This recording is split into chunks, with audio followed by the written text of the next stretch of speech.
సినీ రంగంపైన కూటమి నేతలపై వివాదాస్పద వ్యాఖ్యలు చేసిన పోసానిపై పోలీసులు ప్రశ్నల వర్షం కురిపించారు. ఆయన కామెంట్స్ వెనుక ఎవరున్నారనే విషయంపై పోలీసులు ఆరా తీశారు. వైసీపీ ఆదేశాలతో వివాదాస్పద వ్యాఖ్యలు చేశారా లేకపోతే తన సొంత అభిప్రాయాలను వ్యక్తపరిచారా అనే విషయాన్ని రాబట్టే ప్రయత్నం చేశారు. ఎవరైనా స్క్రిప్ట్ ఇస్తే మీడియా ముందు మాట్లాడారా అని ప్రశ్నల వర్షం కురిపించారు పోలీసులు. విచారణకు ముందు ఆయనను స్టేషన్లోనే వైద్య పరీక్షలు నిర్వహించారు.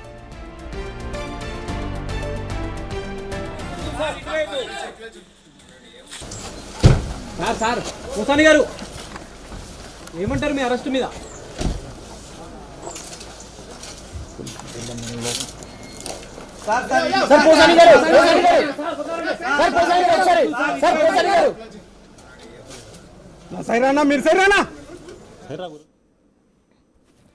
రైట్, గత వైసీపీ హయాంలో అటు సినీ రంగం పైన కూటమి నేతలపైన వివాదాస్పద వ్యాఖ్యలు చేశారు పోసాని.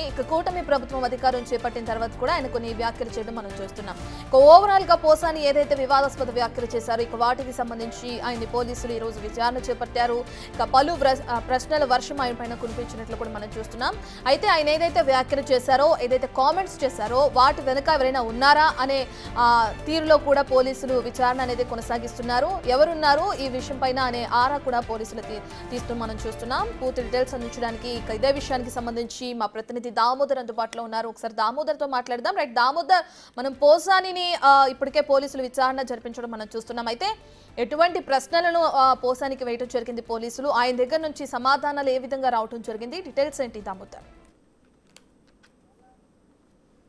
కూటమి నేతలను అసభ్య పదజాలంతో దూషించిన కేసులో ఏదైతే ఓబులవారిపల్లిలో నమోదైన కేసుకు సంబంధించి అన్నమయ్య జిల్లా పోలీసులు నిన్న సాయంత్రం 8:45 హైదరాబాద్లో పోసాని కృష్ణమురళిని అరెస్ట్ చేసిన తర్వాత నేరుగా ఇటు ఓబులవారిపల్లికి 1 గంట క్రితం తీసుకొచ్చారు. ప్రస్తుతం ఆయన్ను వైద్య పరీక్షలు నిర్వహించిన తర్వాత ఆయన్ను విచారిస్తున్నారు. అయితే కేసుకు సంబంధించి ఎలాంటి పరిణామాలు గతంలో చోటు చేసుకున్నాయి, నీవు సొంతంగానే ఈ విషయంలో విమర్శలు చేసావా లేకపోతే దూషించావా, ఎక్కడి నుంచి ఏదైతే ఎవరైనా స్క్రిప్ట్ ఇస్తే దాన్ని చదివావా, ఎందుకు అసభ్యంగా దూషించాల్సి వచ్చింది, అలాంటి పదజాలాన్ని ఎందుకు వాడావా అన్న విషయాలతో ఏదైతే పోలీసులు ప్రశ్నిస్తున్నట్లు తెలుస్తుంది. దీంతో పాటు ఏదైతే అన్నమయ్య జిల్లాకు సంబంధించిన సైబర్ క్రైమ్ పోలీసులు కూడా అక్కడికి చేరుకొని ఆయన్ని విచారిస్తున్న పరిస్థితి. మొత్తం మీద రైల్వే కోడూరు డివిజన్కి సంబంధించిన పోలీసులు మొత్తం అక్కడికి చేరుకున్నారు.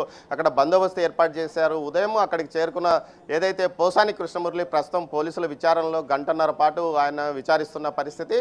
మొత్తం మీద ఇందుకు సంబంధించి ఇప్పటికే వైసీపీ నాయకులు పోలీస్ స్టేషన్ వద్దకు చేరుకున్నారు. మరికొంతసేపట్లో అక్కడ విచారణ పూర్తి అయిన తర్వాత ఏదైతే రైల్వే కోడూరులోని సీనియర్ సివిల్ జడ్జి వద్ద ఆయన్ను హాజరుపరిచే అవకాశం ఉంది. మొత్తం మీద అయితే ఏదైతే పోసాని కృష్ణమురళికి సంబంధించి గతంలో ఇప్పటికే ఆయన మీద పలు కేసులు నమోదైన పరిస్థితి.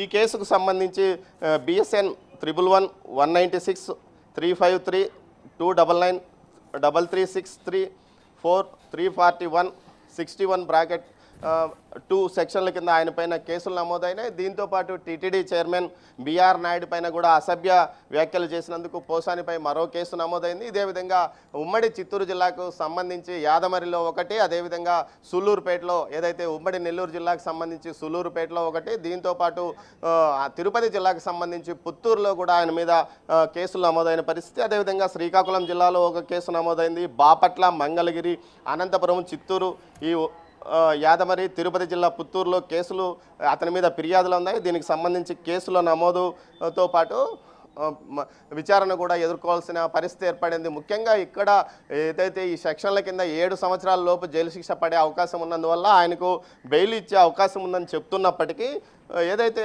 మరి పీటీ వారెంట్ వేసి మిగతా స్టేషన్లకు సంబంధించిన పోలీసులు ఇక్కడికి వచ్చి ఆయన అదుపులోకి తీసుకుంటారా అన్న విషయం మీద కూడా చర్చ నడుస్తుంది. అయితే ప్రస్తుతం ఆయన సుదీర్ఘంగా విచారిస్తున్న పరిస్థితి. ఏదైతే నువ్వు మీడియాతో 2019కి ముందు మాట్లాడాడో, ఆ తర్వాత 2019 నుంచి 24 వరకు ఏ సమావేశం పోసాని కృష్ణమురళి మీడియా సమావేశం ఏర్పాటు చేసినా అక్కడ ఏదైతే అసభ్యకరమైన పదజాలంతో అటు టీడీపీ నేత ఏదైతే చంద్రబాబు నాయుడుతో పాటు నారా లోకేష్, అదే జనసేన నేత అప్పటి ఏదైతే ప్రస్తుత డిప్యూటీ సీఎం పవన్ కళ్యాణ్పై అసభ్య పదజాలాన్ని వాడడమే కాకుండా వారి కుటుంబ సభ్యుల మీద సైతం అసభ్యంగా మాట్లాడిన వీడియోస్తో ఏదైతే ఏకంగా పలుసార్లు అప్పట్లో ఇటు ఏదైతే జనసేన కార్యకర్తలు కానీ టీడీపీ కార్యకర్తలు కానీ పోలీసులకు ఫిర్యాదు చేసినప్పటికీ ఎక్కడా కేసులు నమోదు కాలేదు.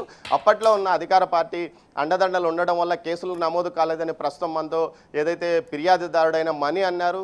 మణి మాట్లాడుతూ ఈ విషయం గురించి గతంలో తాను అనేక సార్లు తమ నాయకుడి మీద ఏదైతే పవన్ కళ్యాణ్ను అసభ్యంగా మాట్లాడిన ప్రతిసారి సాక్ష్యాధారాలతో సహా పలు స్టేషన్ల చుట్టూ తిరిగినప్పటికీ ఏ రోజు అప్పట్లో పోలీసులు కేసు తీసుకోలేదు. ప్రస్తుతం కూడా తాను కేసు పెట్టి చాలా రోజులైంది. తర్వాత 24వ తేదీ మరోసారి కేసు పెట్టడంతో పూర్తిగా వీడియో ఆధారాలతో సహా తాను ఇచ్చాను, అందువల్ల ఈ కేసు నమోదైందని కూడా చెప్తున్నాడు. మొత్తం మీద చూస్తే మరో కేసు ఏదైతే ప్రస్తుతం రైల్వే కోడూరులో కూడా మరో కేసు అతని మీద నమోదైన పరిస్థితి. మొత్తం మీద 26 కేసులు రాష్ట్ర వ్యాప్తంగా పోసాని కృష్ణమూర్ల మీద నమోదయ్యాయంటే మనం పరిస్థితి అర్థం చేసుకోవచ్చు. మొత్తం మీద ఈ కేసుకు సంబంధించి మొదటి అరెస్టు తర్వాత ఇంకా ఎన్నిసార్లు ఆయన్ను పీటీ వారెంట్ మీద ఇతర పోలీస్ స్టేషన్లకు తరలించే అవకాశం ఉంది. అయితే ఆయన ఆరోగ్య పరిస్థితి దృష్ట్యా ఆయనకు బెయిల్ ఇచ్చే అవకాశం ఉంది. ఆయన కూడా ఏదైతే హైకోర్టులో ఫిల్ దాఖలు చేసే అవకాశం ఉందని కూడా తెలుస్తుంది. మొత్తం కేసులన్నీ ఒకే చోట విచారించాలి, అన్ని కేసులు అవసరం లేదని అని అతని తరఫు లాయర్లు ఇప్పటికే హైకోర్టులో ఫిల్ దాఖలు చేయడానికి ప్రయత్నిస్తున్నారు. దీంతో పాటు వైసీపీ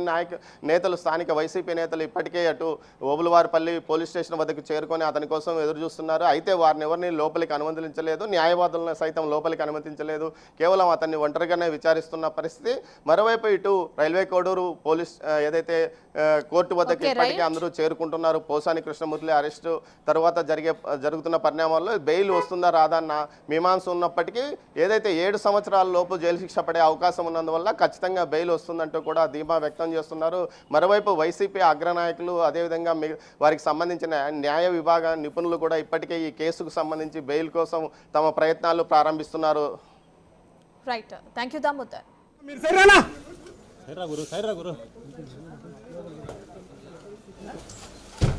సార్